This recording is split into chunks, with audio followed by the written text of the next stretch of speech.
escucha un poquito? Bueno, el día de hoy nos encontramos acá reunidos en la Plaza Caicedo. Distintas personas, entre profesores, estudiantes de la Universidad del Valle.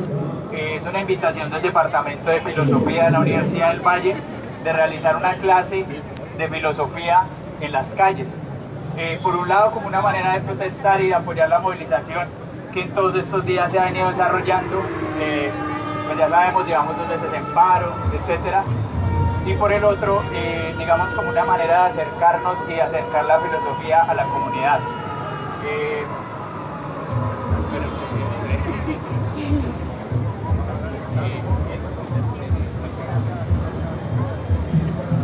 Bueno, en ese mismo sentido,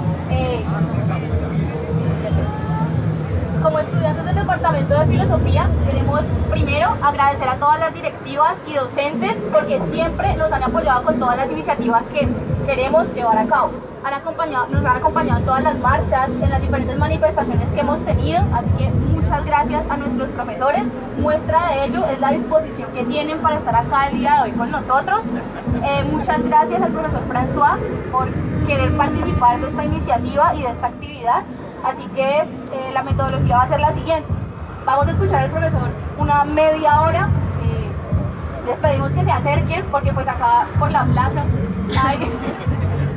hay bastante ruido, fuego y hay una actividad acá de la secretaría. Entonces vamos a estar una media hora escuchando al profesor y posteriormente vamos a hacer una ronda de preguntas e intervenciones. ¿Listo? Muchas gracias a todos y todas por estar acá. Ok, y la temática es sobre lo público en la antigüedad. También trataremos como de aterrizar un poco la discusión al momento que estamos atravesando.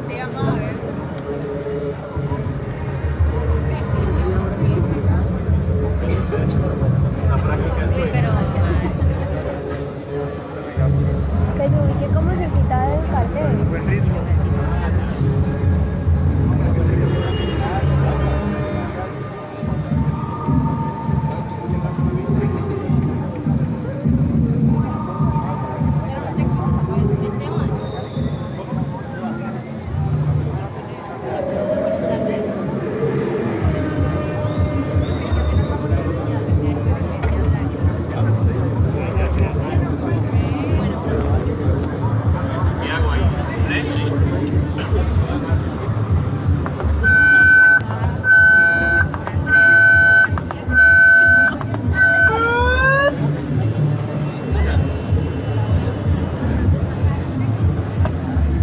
Buenas tardes.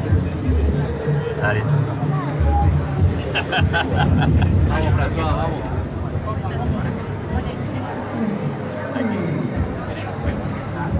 No, de pie. Buenas tardes. ¿Todo el mundo escucha bien? ¿Sí? Muchas gracias por los estudiantes de Univalle por esta invitación muy original que renueva en cierta parte con la expresión del filosofar en Occidente cuando Sócrates andaba en la calle y preguntaba tal o cual sobre sus opiniones en relación con, por ejemplo, la justicia, la belleza. Es que no se escucha. ¿No se escucha? ¿No? ¿Hay que gritar más fuerte? Sí.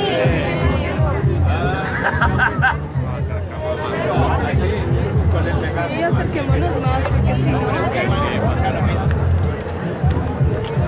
No, tengo que hablar más duro, ¿sí?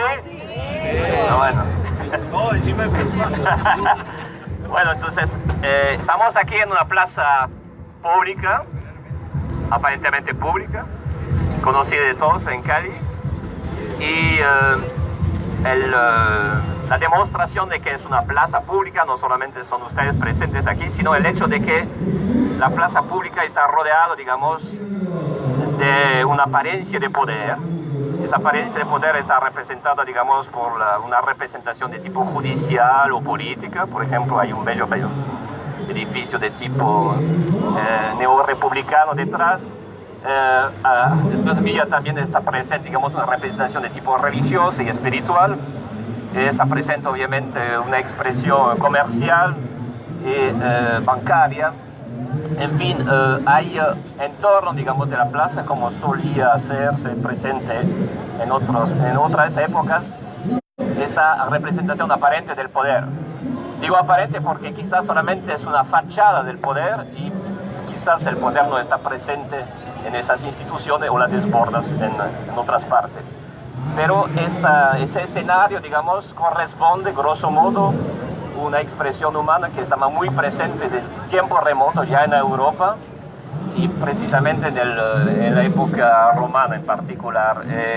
La distribución en el mundo latinoamericano de lo que son los espacios públicos es una reproducción de lo que era en cierto modo el foro romano.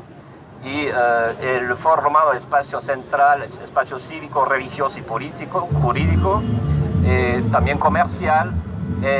Repartía en avenidas, calles, lo que son carreras, calles aquí, en paralelas, cruzándose del mismo modo que aquí aparece. Entonces hay una apariencia, digamos, una vez más, de algo que podía tener una referencia histórica, y es el punto para mí para desplazarme hacia la antigüedad y ver que no forzosamente lo público se presenta como nosotros lo vivimos o lo pensamos.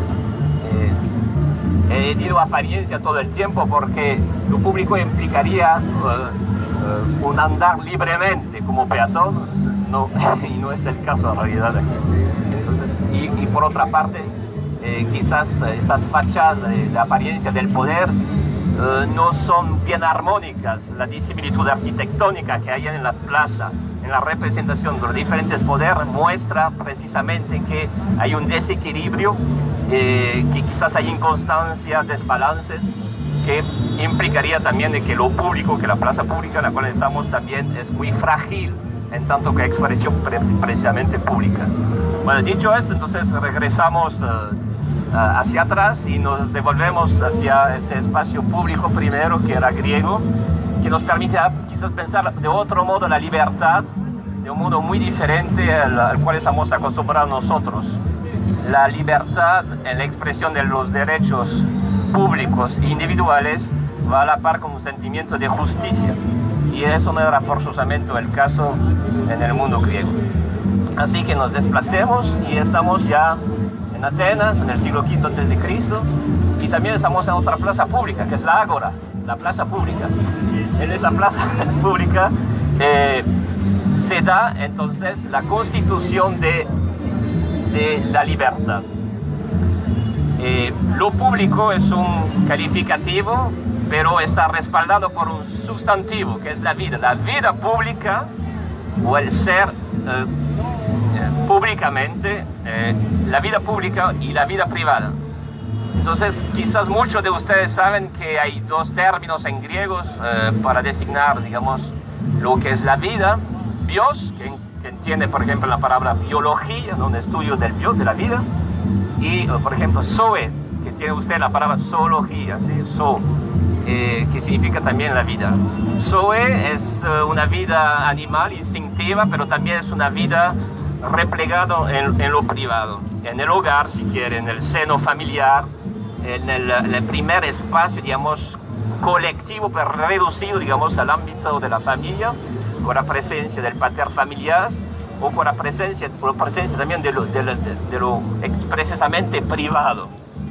Pero ese expresamente privado es interesante, es importante.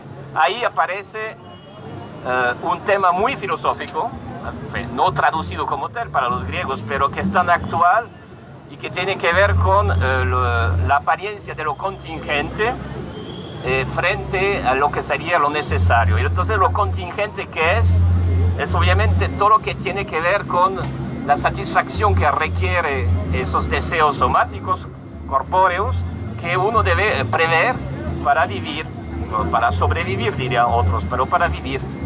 Se trata entonces de ese aspecto instintivo, fisiológico, si quiere, pero es muy importante satisfacer estas contingencias que se presentan, porque obviamente si no, no podíamos darnos a la expresión de lo público tal como lo entendían los griegos y tal como nosotros lo podemos entender en una expresión muy filosófica.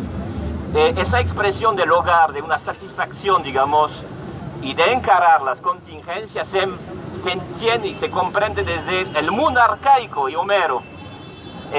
La Odisea, un relato de una experiencia individual, la de Ulises hacia su hogar, Ítaca, es el intento de pensar qué significa la felicidad para un hombre, no para un animal, no para un dios. Levanta la voz y compito. Y obviamente el regreso a Ítaca es el regreso al hogar donde uno puede vivir a plenitud a pesar de contrastar, de encarar las contingencias. Pausa. La buena noticia es que ya hablamos con la gente de los parlantes. Durante media hora. Re bien, gracias.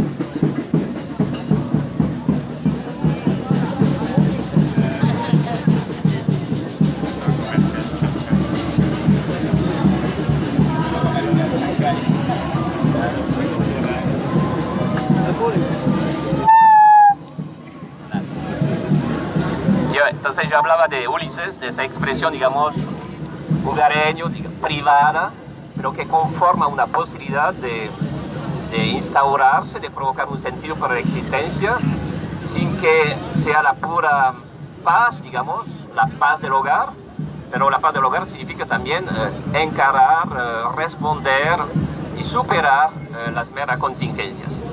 Significaría, por lo tanto, que hay otra posibilidad, o que esa posibilidad de encarar la contingencia se da en relación con algo que implicaría más constancia, una excelencia, una especie de optimización de la vida, si quiere. Puede ser muy utópico, y en realidad lo es, porque esa aspiración, digamos, no se realiza a plenitud, aunque se va a expresar públicamente, como voy a intentar decirlo, sobre todo a través de la figura de Sócrates. Esa expresión de un intento de prolongar los momentos de beatitudes, para decirlo así, que ya se manifieste desde el ámbito de lo privado, desde el ámbito del hogareño, precisamente es un intento de trascender la contingencia, sin negar precisamente que el hombre es un ser carnal, que el hombre es un ser histórico.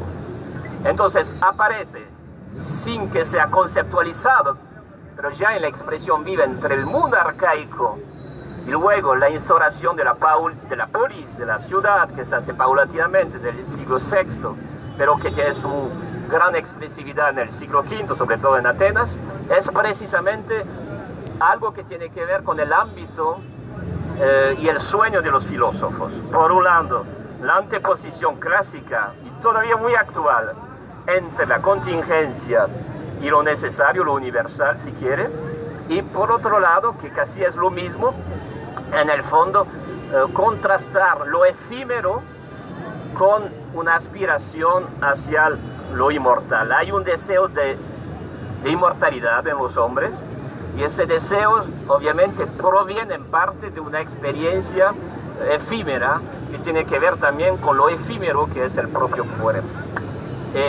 Esa noción de aspiración a la inmortal, ¿de dónde proviene? Como en los griegos, como en nosotros, proviene de la posibilidad de que en un momento, de cara a lo privado, de cara al mundo natural y sobre todo de cara a lo público, se da una expresión total y plena de las facultades humanas, relativa a cada hombre.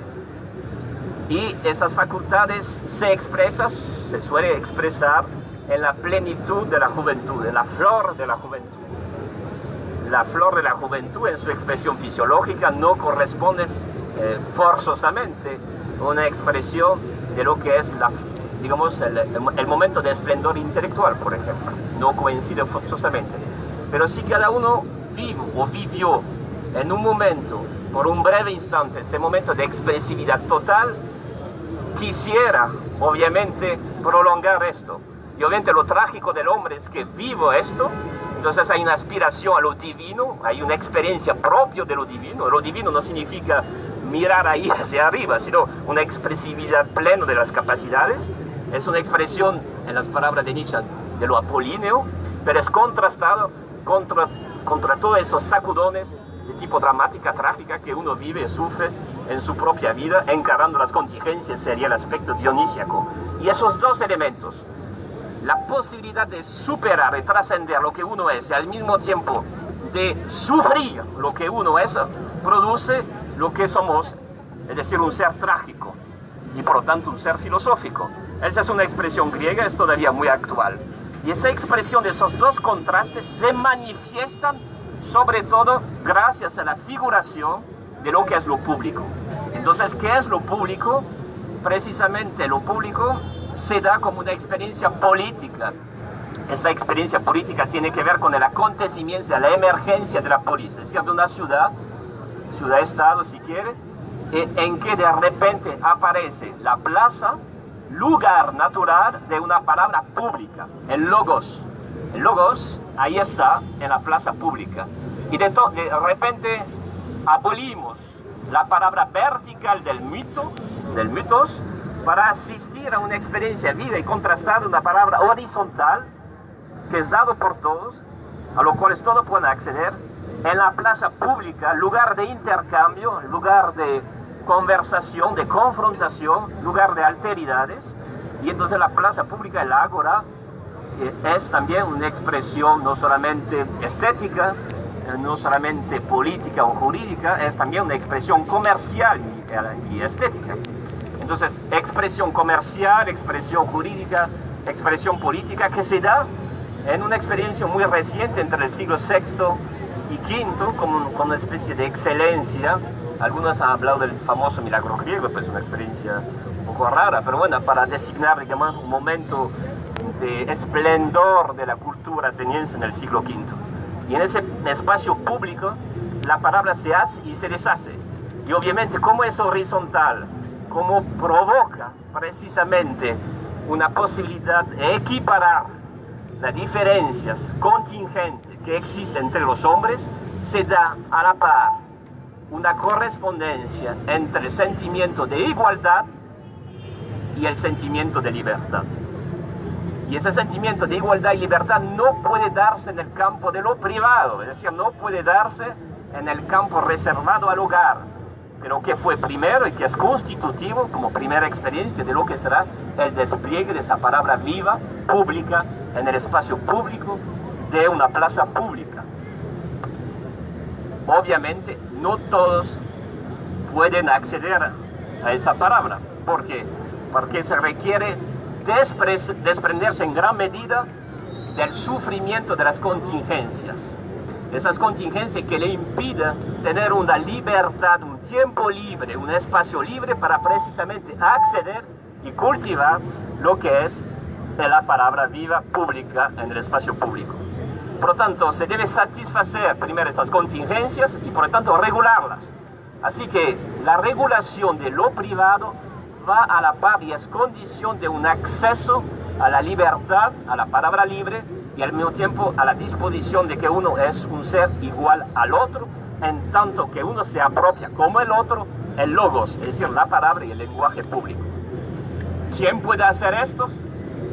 Obviamente los aristócratas, los que no se manchan las manos, los que no pierden su tiempo en resolver problemas contingentes fisiológicos de todo índole. Y obviamente es una pequeña población que se reduce a esta expresión. Los ciudadanos libres no son la mayoría, pero bueno, son totalmente libres.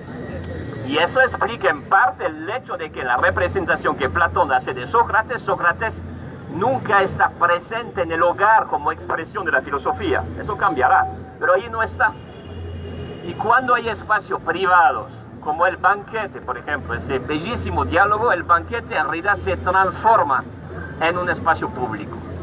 O como estamos presentes, digamos, en el mundo natural, como es el caso de otro diálogo que es el Fedro, donde se discute sobre el amor, el Fedro habla de lo amado y hace un bellísimo discurso en pleno verano, debajo de un plátano que no tiene que ver con el plátano de aquí, acuérdense, es más bien un tipo de érable, al lado de una fuente, de un manantial, y hay una hierba fina, etc. Fedro está sobre una roca, es bellísimo, y obviamente Sócrates es muy irónico, pero mira y dice, uy, tú eres muy bello, deja tus palabras porque me estoy enamorando, en fin. Bueno.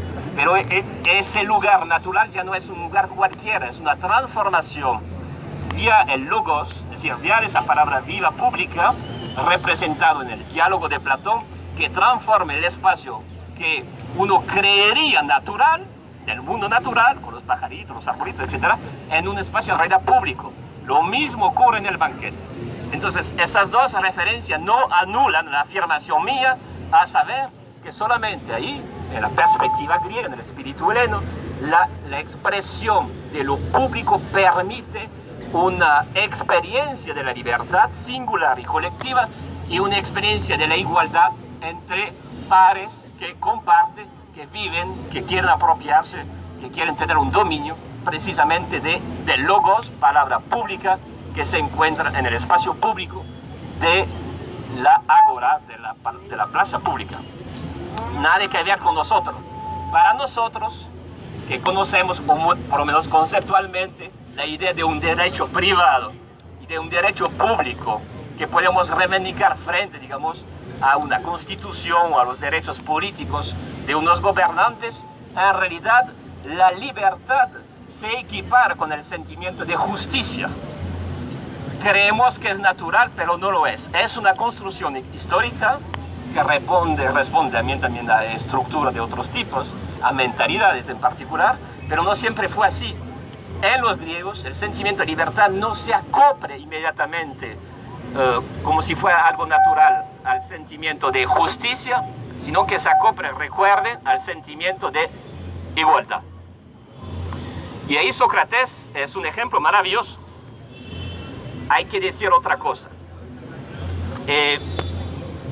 La expresión, eso se lo dice Hannah Arendt, casi que en el primer capítulo, sobre la condición del hombre moderno, cuando habla del campo, de lo público, de lo privado. Digo eso para los estudiantes que quieren tomar apuntes.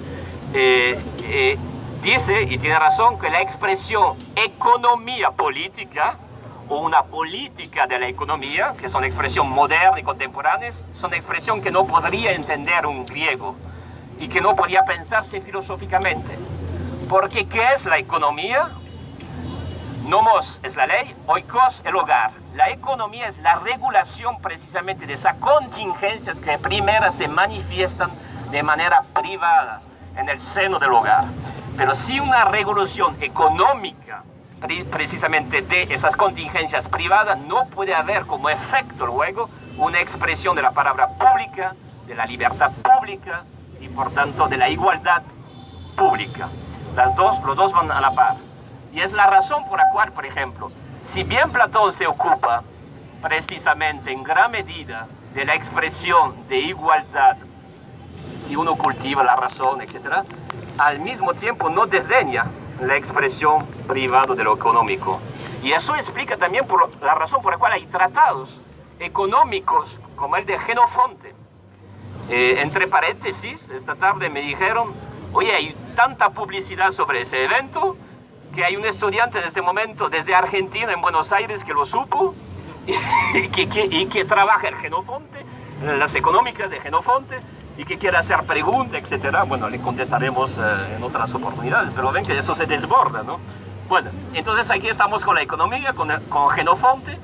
¿Y qué es Jenofonte? Es intentar pensar filosóficamente la posibilidad de una regulación de lo privado, sin lo cual no hay tampoco regulación de lo público.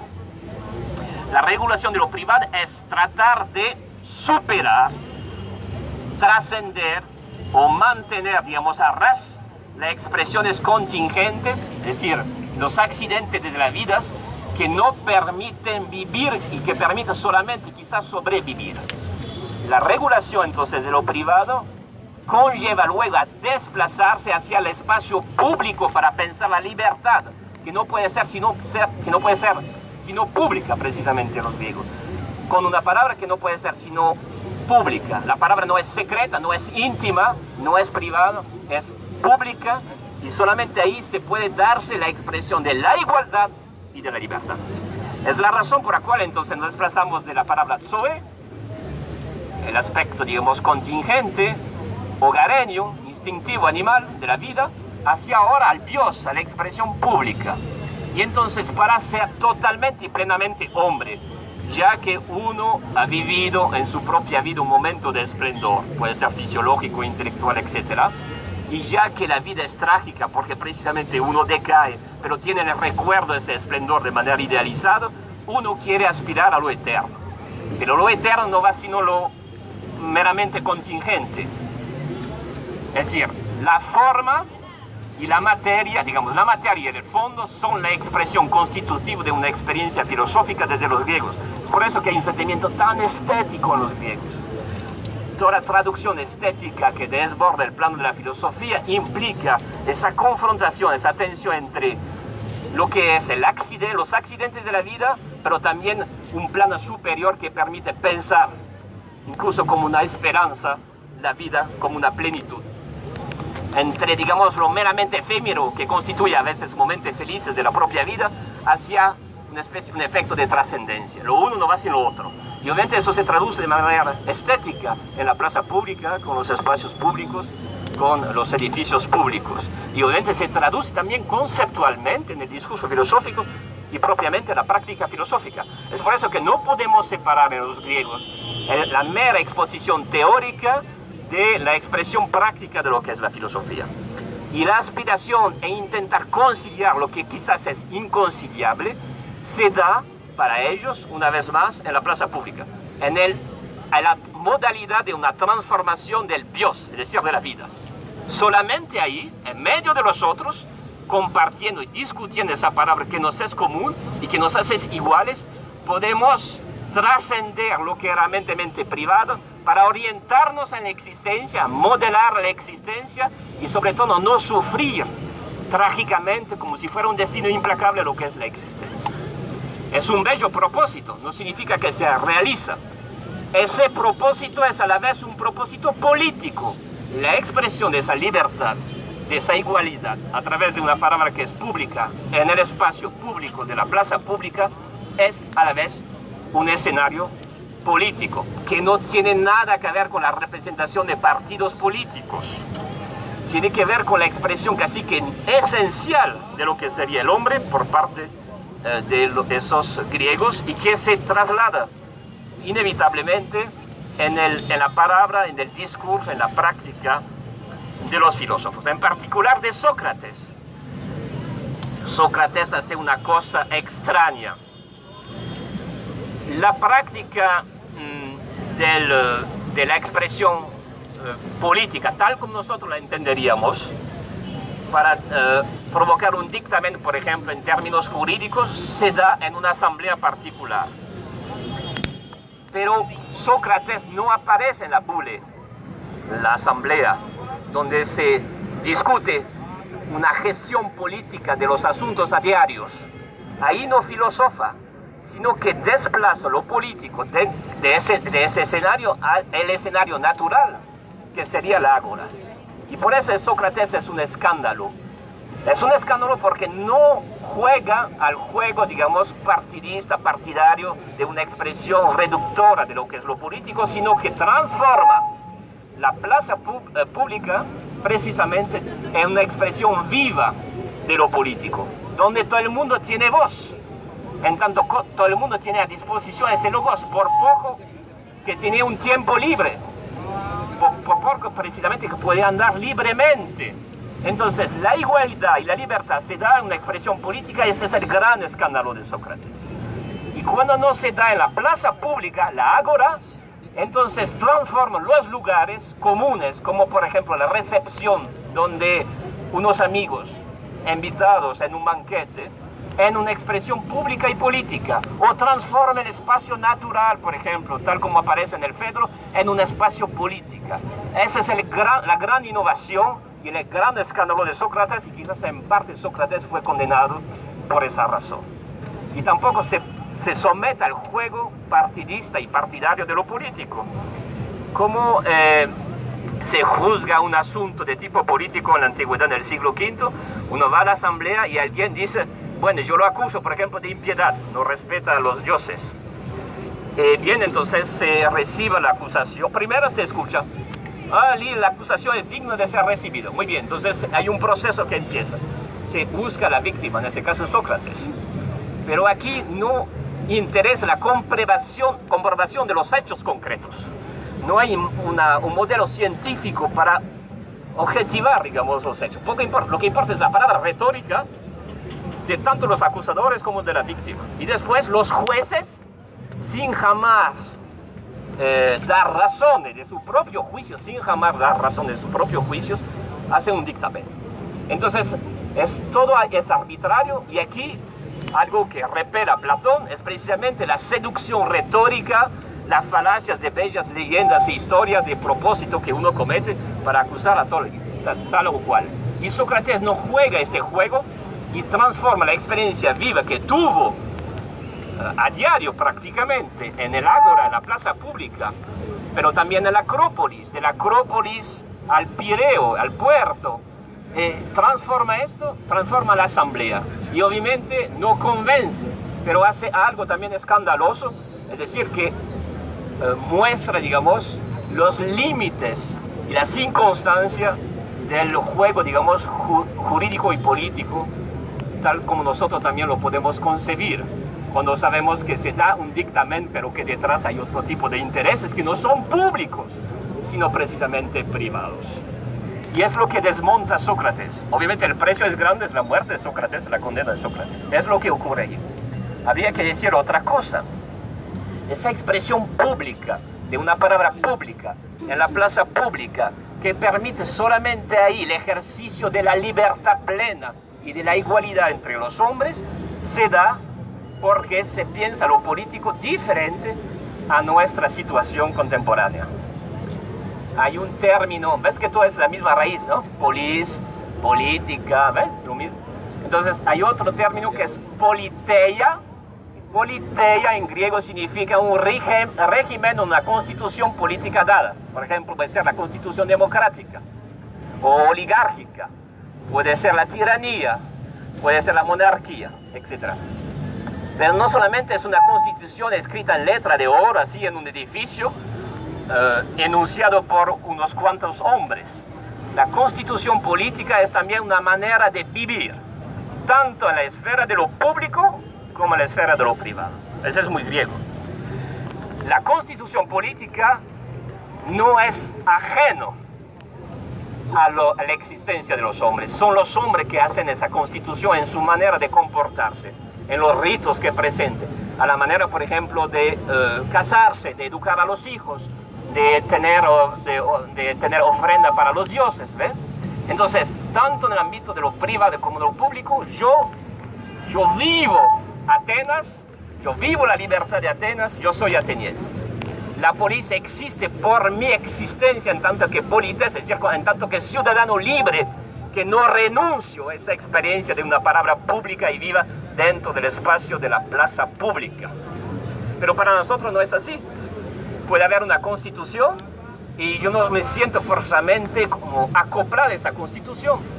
Puede existir la ciudad de Cali, pero no me siento forzosamente acoplado con toda la historia, con toda la tradición, digamos, de Cali. Y tanto es así que puedo siempre apelar a mis propios derechos, a mis derechos privados, para competir con violencia a veces, con los supuestos derechos colectivos conformados por unos pocos a partir de una constitución que yo mismo no he decidido. La manera de vivir políticamente implica una manera de vivir en común, públicamente, con violencia verbal, en el escenario de lo público, haciendo y deshaciendo. Eso es muy griego, eso es muy poco moderno. El escándalo de la vida pública conlleva el ejercicio de la filosofía. El ejercicio de la filosofía en pro de acceder a una vida sabia, de vivir sabiamente, es decir, a plenitud. Es una bella utopía porque en realidad, ¿dónde están los sabios? No los vemos. Pero es la aspiración que está en el corazón de cada hombre. El hombre no se rehúye a sufrir su propia existencia y sus propias contingencias. Quiere también un momento de esplendor. Quiere también como gustar un poquito ese deseo de inmortalidad que hay en cada uno. Y Platón ya lo había dicho. Entonces la respuesta no puede ser en ti, pero puede ser fuera de ti. Entonces tenga hijos, entonces tus hijos van a prolongar tu experiencia, tu devenir. O si no, pues haces una obra artística o mejor, seas filósofo. Quizás ninguna de las dos posibilidades responda a plenitud a ese deseo. Mire, si yo me contento solamente de anular la mera contingencia, la experiencia somática y fisiológica del propio cuerpo, entonces me concentro en el deseo de inmortalidad, ¿sí? Trasciendo todo. Solo es el reino de las ideas.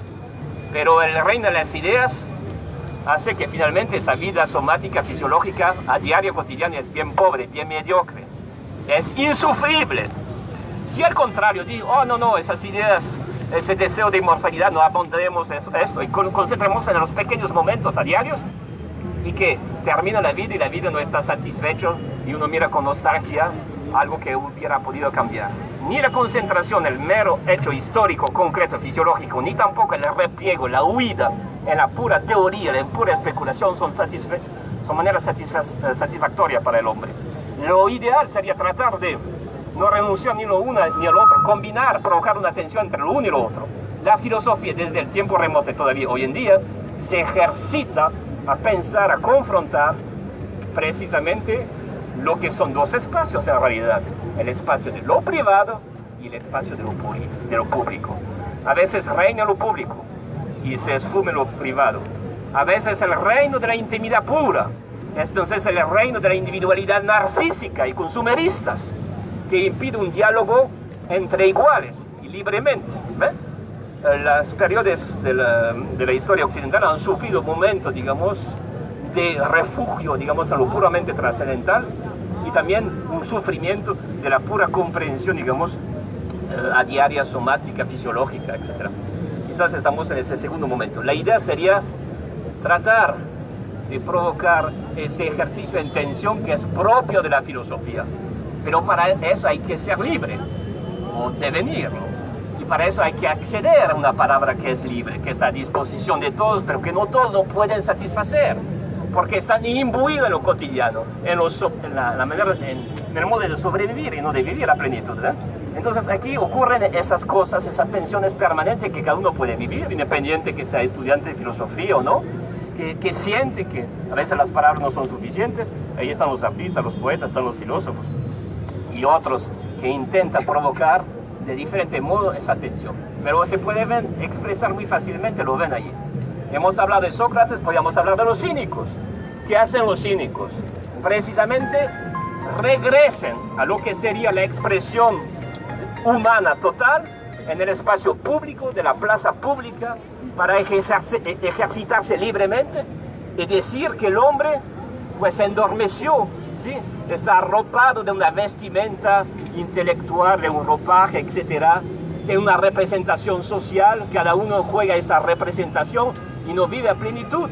Y en realidad detrás hay un vacío existencial. Entonces, ¿qué hacen los cínicos? Dicen, quitemos ese ropaje, pero yo te voy a sacudir y voy a hacer escándalos. Cuando uno piensa que el mayor escándalo de Diógenes es masturbándose en pública, en la plaza pública. Ese no es un mayor escándalo para un griego. Un mayor escándalo es comer públicamente ahí caminando una hamburguesa con una Coca-Cola. Eso sería lo más horrendo para un griego. Esas cosas se hacen en privado, ¿no? y uno toma su tiempo, ¿no? No hace eso en 5 minutos, ¿no? Porque pues no hay que... Hay otra idea.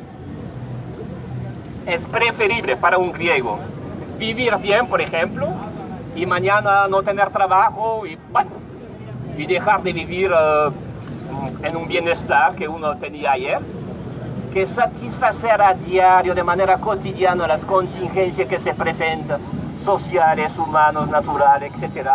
¿Sí? Un griego decía, pero ¿qué es ese hombre? En realidad no puede vivir libremente. El vivir libremente significa también una aventura, es un riesgo. Y obviamente los hombres no quieren correr ese riesgo, sea porque no han sido educados hacia ello, sino sea porque también hay un control socioeconómico que no permite el acceso, digamos, a esa palabra libre y pública. Y entonces la reinvención de los griegos no es la mirada nostálgica, sino saber que algo ocurrió en cierto momento y que uno podía provocar en otros escenarios que son los nuestros una renovación, digamos, de un espíritu respondiendo a preguntas actuales o conformando, digamos, problemáticas actuales. Los cínicos son interesantes, o sea, se inspiran de Sócrates, hacen escándalo para sacudir al burgués, a sus valores, que son meramente contingentes, son históricas y sociales, no representan profundamente a lo que es el hombre. Otro tipo de sociedad es posible, que se ha perdido. Entonces sacuden con su propio cuerpo, su cuerpo público, que no es un cuerpo privado, con su palabra pública, sacuden, digamos, al burgués, para decirlo así, y obviamente lo sacuden tanto que provoca un choque. Es un choque terapéutico dentro de la plaza pública. Es lo que hay detrás de esto, una filantropía, una simpatía. Esta mañana alguien hablaba de empatía. Es decir, hay un deseo hacia el otro, un reclamo hacia el otro. Ir públicamente a solas. En la antigüedad uno no puede filosofar a solas públicamente. La palabra tiene que ser viva, es presente y está ahí, fuertemente dado en el ámbito de lo que para nosotros es un poco extraño, que es precisamente esto de la plaza pública. Y no precisamente porque hay una plaza pública rodeado de edificios y una representación aparente de diferentes poderes, que hay ahí todavía la posibilidad de lo público. Ok, como me dicen 10 minutos, entonces voy a meter otro tema constitutivo del ejercicio de la palabra pública. Es eso del ocio. Si ocio, no hay vida filosófica. Si ocio, no hay vida pública. Y sin ocio, entonces no puede uno atravesar una plaza pública como esta sin estar presente a lo que uno atraviesa. ¿Qué es el ocio? Precisamente el intento de deshacerse de las meras contingencias, de los accidentes sufridos en una propia existencia, para vivir libremente y decir: yo no estoy condenado a repetir lo que otros han cometido antes de mí, sino que yo puedo provocar otra cosa, puedo ser el inventor de mi propio destino, puedo ser el artista de mi propia existencia. El ocio es una palabra que viene del latín, ocium, y la palabra ocium viene de la palabra skole en griego, skole, que da lugar a nuestro término de escuela. Entonces, ¿qué es la escuela? ¿Qué debería ser todavía la universidad?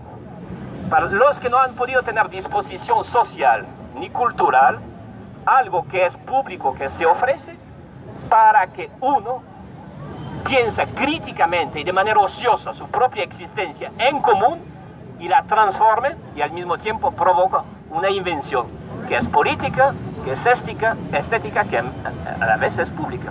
Esa es la experiencia, digamos, de los griegos, que luego se trasladará a los romanos, pero en el espacio del fórum, con el nacimiento paulatinamente de los derechos jurídicos que implica la configuración de lo que es la persona jurídica. Esa es otra historia. Ahí aparece el estoicismo con su ley natural común a todos los hombres, la idea de un racionalismo universal, pero que también está presente en cada uno de nosotros, que nos hace hermanos, como dice por ejemplo el emperador Marco Aurelio. Hermano, ¿en qué sentido? En que compartimos todo algo. Nos desconocemos, tenemos historias diferentes, capacidades diferentes, figuraciones fisiológicas diferentes, etcétera, pero tenemos algo común. Sin ese algo común, entonces la indisposición de los intereses privados, que solamente se puede resolver en la violencia. Para salirse de la violencia, entonces hay que darse al lugar del ejercicio de la palabra pública, ociosa y filosófica. Y así se constituye paulatinamente la relación de lo que es una persona jurídica, su entidad, su dignidad, y ahí está presente en realidad el estoicismo. El famoso jus naturalis, el derecho natural, que está presente en Colombia, porque Bolívar en realidad miró hacia el código napoleónico y se inspiró de ello. Y Napoleón, para redactar ese código, se inspiró obviamente en las virtudes republicanas romanas, inspirada directamente en primera instancia del concepto, de la noción estoica de ley natural. Entonces aquí hay algo que nos permite un vínculo directo con la expresión de lo público. ¿Ves? Eso es muy presente. Una palabra más, ya que estamos en el mundo romano, hemos saltado muchos siglos, pero bueno. La república, que implica lo público, es una expresión latina. Res pública significa literalmente, dos palabras, la cosa pública.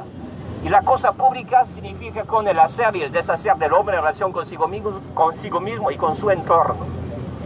hay diferentes posibilidades. O uno se acomoda con su entorno natural, es más bien el espíritu heleno, es decir, hay un sitio natural y yo me acomodo y lo transforma, sin desmentir de lo natural. O al contrario, yo imprimo mi propia voluntad en tanto que hombre sobre la naturaleza y la transforma y la someta a mis propios designios. Es el modo romano. La construcción del modo urbano responde a esas dos posibilidades que tienen que ver con esos problemas actuales, esos problemas ecológicos que son muy presentes y muy fuertes.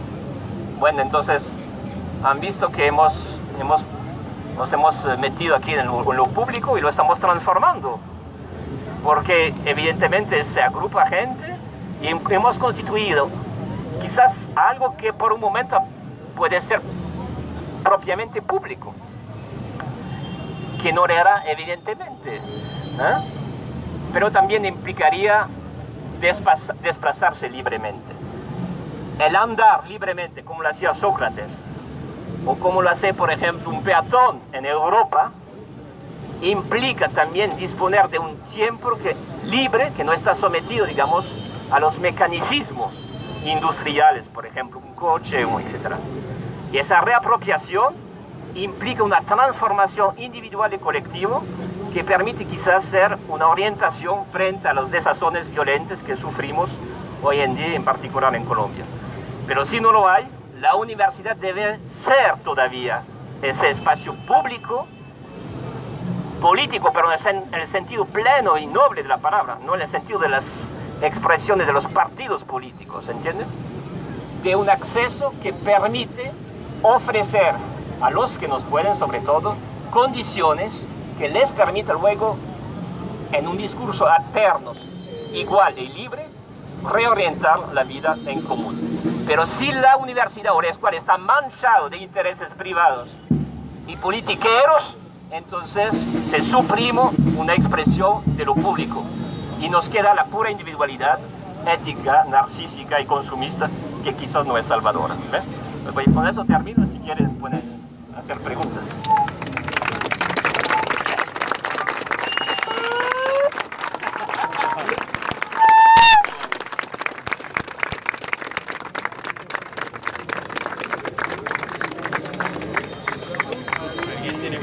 ¿Hay preguntas?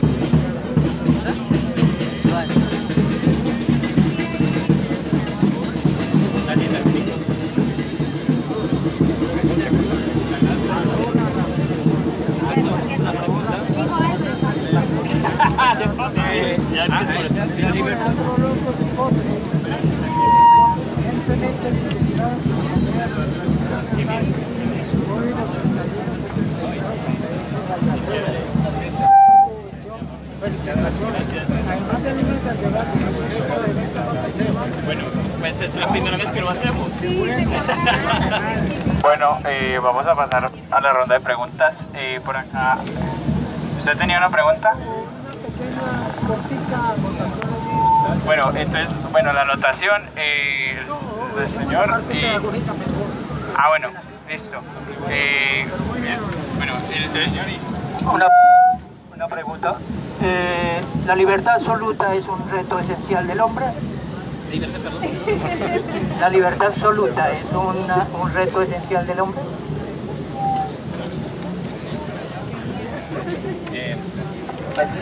No sé si hay una libertad absoluta. La libertad siempre es relativa a un desencuentro no forzosamente buscado. Es decir, hay un cuerpo histórico, el mío por ejemplo, en este momento, como el de ustedes, que está frente a una situación que ha buscado o a veces ha rehuido. Y entonces podríamos retomar sin meternos con el existencialismo francés de no forzarlo, pero la libertad siempre está en situación, es decir, es relativa a un cuerpo vivo con sus capacidades e incapacidades, una situación topográfica y temporal, por lo menos. Y obviamente, dependiendo de ese entorno que uno escoge o que intentaría uno transformar, la libertad se da solamente ahí. La libertad absoluta implicaría precisamente que uno rehuye en la esfera de lo trascendental y intenta olvidarse por completo de las experiencias contingentes que lo constituyen. Pero inevitablemente si uno hace eso, pues lo contingente va a ser un reclamo y tocar a la puerta de lo trascendente y uno tendrá quizás que pagar un alto precio. Gracias. Krishnamurti habla de eso. Bueno, el tema muy interesante, muy filosófico, bastante llamativo, pero en la práctica para nosotros como pueblo, que muchos no entendemos muchos términos de esos filosóficos, pero vivimos. El concepto filosófico es esencial en la vida y entendemos de que la política se basa en muchos principios filosóficos. ¿Cómo aplicaríamos todo ese argumento histórico, político y social a nuestra sociedad, a nuestro problema actual? ¿Qué sacaríamos de todo eso? ¿Qué conclusión tendríamos? Muchas gracias. Intenté decir las cosas de la manera más sencilla posible, sin mucho tecnicismo, pero inevitablemente a veces aparecen algunas palabritas. Cuando el filósofo, el profesor de filosofía se hace consejero, hay que cuidarse un poquito, ¿no? Pero bueno. Yo sé, la represión. Entonces, no es una solución, pero quizás un camino. El camino es la reapropiación, digamos, de lo que fue, o es todavía, o es por devenir público. Y por fortuna aquí en Cali tiene una institución pública, que es de todos, es la Universidad del Valle. Entonces, lo primero es accederse a eso, traspasar los muros y estar en el campus y acceder a veces a un conocimiento que es presente, que a veces es muy didáctico. No solamente son grandes teorías o grandes especialistas, también hay también formas de prácticas y coloquios y los diferentes niveles, digamos, todavía sociales que existen. ¿Hasta cuándo? No sé. En la universidad conllevaría decir esto. Es decir, no piense esto como una institución diferente a lo que yo intenté decir. Y quizás la mejor manera es, bien, yo voy a entrar ahí, porque yo también soy un ciudadano libre, porque me estoy haciendo ciudadano libre, y reapropio ese espacio con cordialidad, con respeto, y ahí poco a poco ocurre algo en mí que quizás me permitirá acceder y transformar otras instituciones supuestamente públicas. Sería quizás el único consejo. Gracias.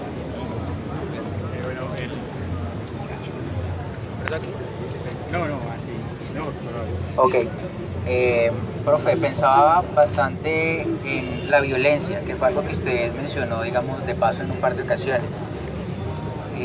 Digamos, en sucesos recientes la gente se indignó bastante porque se dañó algo del alumbrado público, entonces unos están a favor, en contra, esos no me representan, quizá esos mismos no están interesados en representar a estudiantes, o sí, puede que sí, o por una lucha, una causa, y vienen las comparaciones también con los chalecos amarillos justamente en Francia, ¿sí? Entonces, mi pregunta es, ¿cuál puede ser el lugar de la violencia en esa relación de lo público y lo privado en la actualidad, pero considerando un poco también lo que mencionaba usted hace poco, ¿no? Como digamos, la violencia, de qué manera puede tomar una posición, digamos, frente a esa exigencia de lo público, qué tan público pueden ser estos actos o irían en contra de eso público, ¿cómo lo ve usted, profe, ahí? Bueno, es un tema también que tiene que ver con la filosofía. Y no es un tema menor esto de la violencia. Precisamente esta mañana estamos escuchando candidatos a la maestría, al doctorado en filosofía, y hay un estudiante que presentó ese tema de la violencia desde la antropobiología, va a trabajar con el profesor Guillermo González. y estamos discutiendo, porque obviamente si pudiéramos definir así brevemente lo que es la violencia, pues podríamos quizás encarar y anular por completo. Y tu pregunta revela efectivamente que hay diferentes escenarios de violencia, pero también el lenguaje nombra lo que es la violencia. En ciertos periodos históricos, el lenguaje no nombra esto como un momento violento, y por lo tanto eso no es resentido como tal, ni sufrido, ni pensado, ni vivido como tal. Por ejemplo, la pobreza no parece ser un problema filosófico para los griegos. De hecho, la mayoría de los filósofos en parte son pobres. Sócrates no descuida su propia persona, los cínicos, ¿ves? el famoso Epicteto, ese esclavo liberto estoico, ¿sí? Pero también hay otros que viven muy bien, que son muy aristocráticos, digamos muy nobles, si quieres, como Séneca, por ejemplo, como el emperador Marco Aurelio. Pero ahí ves que esa dificultad no aparece. Para otro, la pobreza puede ser, digamos, una expresión violencia de una sociedad que no es capaz de resolver conflictos, y entonces aparece de repente, gracias a una disposición mental, estructural, histórica, y también gracias a una disposición en relación con el lenguaje, la posibilidad de hacer emerger algo que no se podía sentir como tal en otras épocas. Entonces, a un discurso siempre se antepone otro discurso. Esa es la dificultad, y la dificultad es saber si existe un bien y por otro lado si existe el mal. Los niños viven, digamos, en ese mundo en que por un lado están las personas buenas, los actos buenos, y por otro lado los actos malos. Y así se resuelve fácilmente, digamos, en esa dualidad infantil el mundo. Y poco a poco uno avanza y ve que los matices, los grises de la existencia linda entre precisamente actos buenos y malos. Muchos letrados, muchos filósofos, intelectuales, artistas han ocupado precisamente de esto. A un discurso se puede anteponer un discurso. Si yo renuncio, por ejemplo, a la disposición de un bien moral eterno, universal, perenne, entonces me encuentro con una dificultad para orientarme moralmente. Y quizás lo que es un acto malo, vicioso, degradante para algunos, será considerado como un medio importante o como algo bueno. Es una manera de perspectivismo que no debe caer en una suerte de nihilismo ni tampoco de relativismo. Es toda la dificultad, ¿ves? Para remitir un poquito a los ejemplos que tú mencionaste.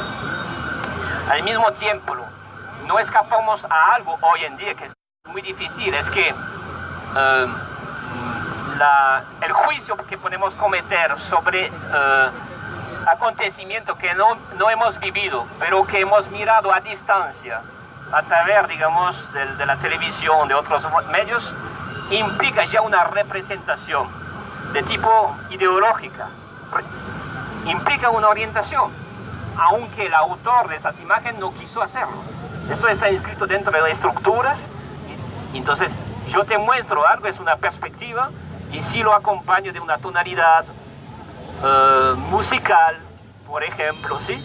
Como a veces suele ocurrir, entonces incito en ti unas emociones que te conlleva a orientarte en un juicio primero que quizá no corresponde nada a la situación que han vivido los actores. Esto es la dificultad ahí. Y ya que hablaba, digamos, de esa anteposición de los discursos, pues quizás podrías pensar una vez más a Sócrates y los sofistas.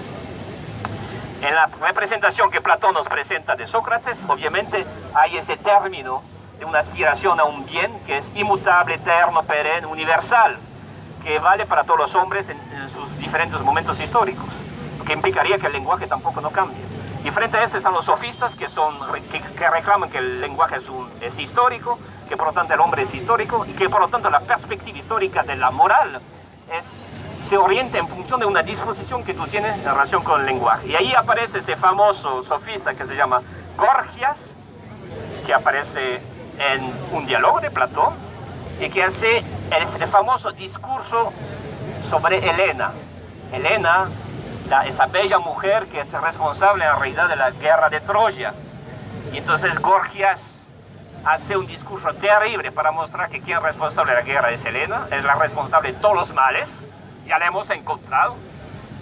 Y después hace un discurso completamente contrario, es la defensa de Helena, donde muestra que Helena es completamente inocente. Pues es un buen abogado y a veces un buen político. Juega con las emociones y la orientación del lenguaje para incidir un juicio. Si yo no tengo un ocio, es decir, una expresión libre de un lenguaje libre, en la expresión de lo que yo soy públicamente, quizás no podré tener elementos suficientes para tener un distanciamiento crítico en relación con lo que se me ofrece. Y es por eso que hay que preservar y cultivar esa institución pública que es la Universidad del Valle. Precisamente porque es ella, y quizá no hay muchos otros espacios que ofrecen esa posibilidad de acceder, si yo no tuve una educación suficiente, un medio suficiente de acceder quizás a esa posibilidad de transformarme, cultivando ese ejercicio difícil del distanciamiento crítico que me permite reorientarme quizás en la existencia, ¿ves? Y por lo tanto reorientarme frente a la violencia que se me ofrece o que yo mismo puedo provocar. Bueno, pues vamos con otras intervenciones, pues ya volvieron a poner la música, así que pues yo creo que se va volviendo como un poquito incómodo, así que yo creo que podemos hacer unas 2 o 3 intervenciones y... En el Ágora Plaza de Caicedo converge justamente lo público y es muy central en el municipio de Santiago de Cali. En esta Ágora Plaza de Caicedo hay manifestaciones de todo tipo, particularmente lo financiero, lo jurídico, por la presencia de las oficinas de los juzgados, los tribunales, etc. También hay manifestaciones económicas, como los vendedores ambulantes, los humildes chaceros. Hay manifestaciones de inseguridad por la cual muchos ciudadanos no se atreven a pasar por aquí, sobre todo por el centro del Ágora Plaza de Caicedo. Ahora bien, un fenómeno que es manifiesto e histórico aquí en la Plaza de Caicedo es la presencia de las trabajadoras sexuales. Oígase bien, trabajadoras sexuales denominadas así y reconocidas con derechos por la Honorable Corte Constitucional. A ese respecto recuerdo, con base en el tema del profesor François, un programa que vi de History Channel, en el cual se habla de cómo eran los prostíbulos en Roma y posiblemente en los comienzos del Medioevo. Resulta que, perdonen aquí que sea un poco didáctico, ay perdón, qué vergüenza. Digamos, entraba uno al burdel y resulta que este era el cuarto donde yo iba a estar con la chica, y traigo el tema a colación pues, de que aquí en el Ágora Plaza de Caicedo está la presencia de las trabajadoras sexuales, y resulta que no había puerta y no habían paredes que establecieran un límite. Por lo tanto, todo tu quehacer erótico era no íntimo, sino muy público. Hasta que viene la invención de la pared y de la puerta, se establecen los límites. Eso de pronto dentro de la historia de la arquitectura, pues quienes trabajan este tema pueden tenerlo como más intuitivamente claro, y ya aparece la noción allí de lo privado o lo público. Aquí en el Ágora Plaza de Caicedo, en la oferta de las trabajadoras sexuales, y lo digo porque me mantengo aquí tomando tinto y litigando en los juzgados. Tan mal pensados, no, tan bien pensados, porque ese es uno de los derechos del hombre y de la mujer, ¿no? Su vida erótica, su manifestación amorosa.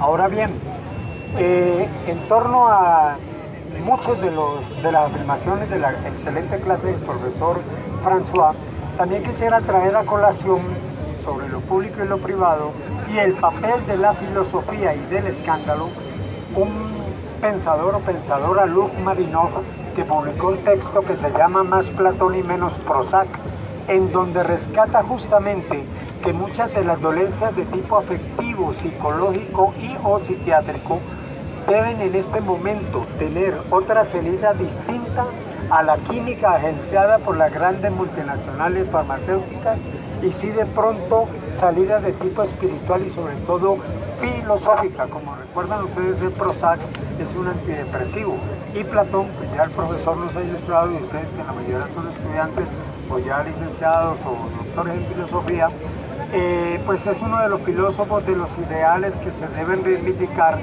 Y precisamente lo que Luc Marinov rescata es que en la antigüedad griega la filosofía no era un asunto académico, un asunto de aprender, de memoria y de descresteva, no, era algo que tenía que ver justamente con lo político, con la polis. La reivindicación de los derechos humanos parte justamente de la reivindicación de lo público y de lo privado, y sobre todo en este momento que es tan candente, de que la protesta social en pro de los derechos de diferentes agremiaciones y de diferentes sectores de la población colombiana no deben ser criminalizados, pero sí las formas de la protesta social deben ser más pensadas e incluso más científicas y más filosofadas, y por lo tanto ofrecer salidas de derecho antes que salidas de violencia. Yo dejaría esas dos pequeñas aportaciones.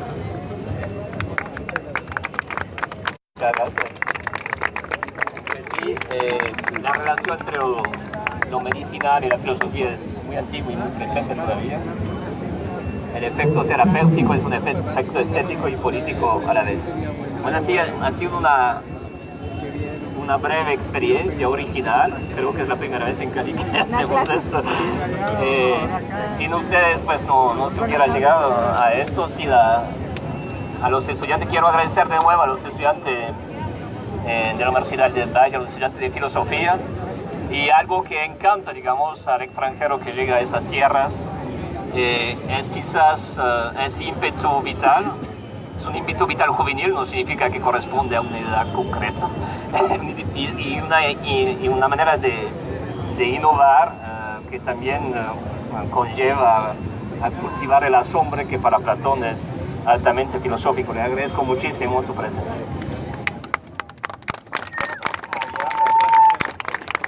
Había otras preguntas y esto, pero pues digamos que ya van a poner la música nuevamente y todo esto, y ya, bueno, llevamos un rato de pie, así que pues sí, ahí hay agua, ¿no?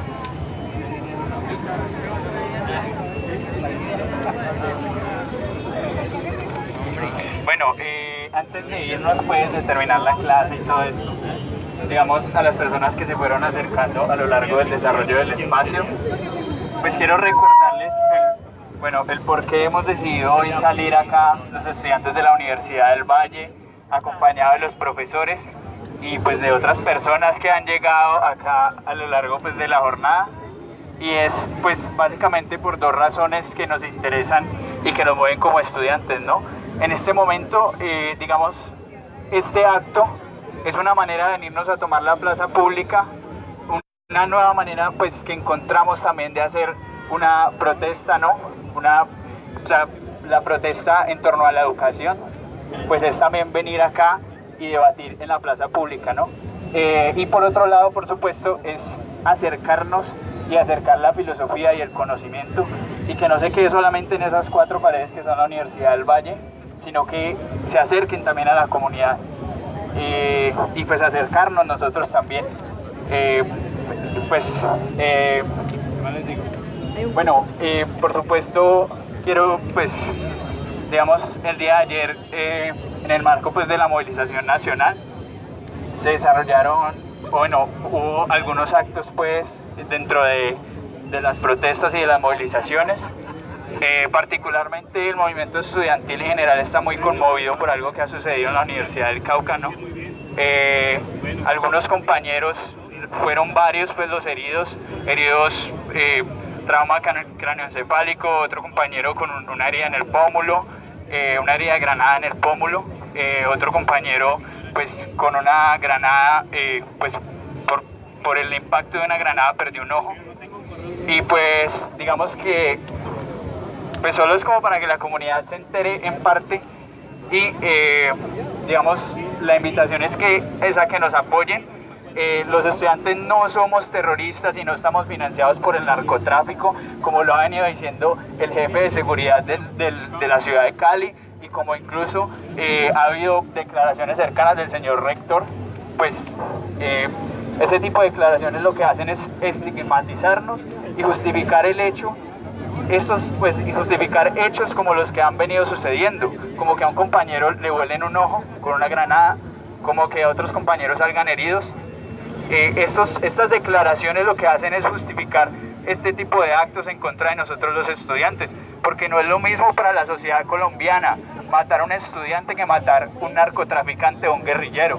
Nosotros los estudiantes no somos guerrilleros, y parte de eso lo estamos viniendo a demostrar acá en la plaza pública el día de hoy en compañía de los profesores. Nosotros vamos a la universidad a protestar. Bueno, acá hay una imagen pues del compañero que perdió el ojo.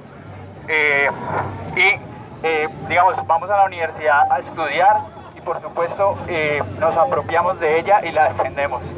Solo era como eso. Muchas gracias a todos por haber asistido y pues nada, sigan apoyando las actividades.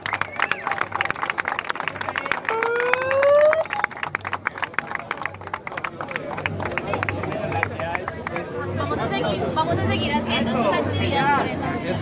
Díganlo, que es importante eso. Bueno, finalmente recordarles que desde la academia también resistimos y que como filosofía esta es nuestra forma de hacerlo, trayendo la filosofía a la plaza pública. Estas actividades las vamos a seguir realizando en lo que queda del mes de diciembre. Vamos a estar por redes y esperamos también en la ciudad estar pegando papeles de dónde nos vamos a encontrar.